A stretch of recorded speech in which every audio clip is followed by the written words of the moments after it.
ভারতীয় visa centre বন্ধ।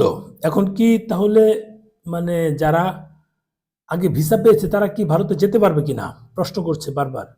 যেহেতু ভিসা সেন্টার বন্ধ তাহলে ইমিগ্রেশনও কি বন্ধ কিনা, স্থলবন্দরগুলো বন্ধ কিনা এটা প্রশ্ন করছে। দেখুন অনেকগুলো পোস্ট আমার এই প্রশ্নটা এসেছে, তাদের প্রসঙ্গে বলি। ভাই এটা তো সাময়িকভাবে স্থগিত করা হয়েছে, বন্ধ করা হয়নি। বিভিন্ন পত্রিকায় বিভিন্ন শিরোনাম দিচ্ছে, সেগুলোই আমি বলা। সাময়িকভাবে স্থগিত করা হয়েছে, এটা পার্মানেন্টলি বন্ধ হয়নি। এটা আশা করছি শুধু Dhaka visa centre, Jamuna future park এটা খুলে দিবে। আমি হয়তোবা চেক করিনি, চেক করলে হয়তোবা পেয়ে যাব।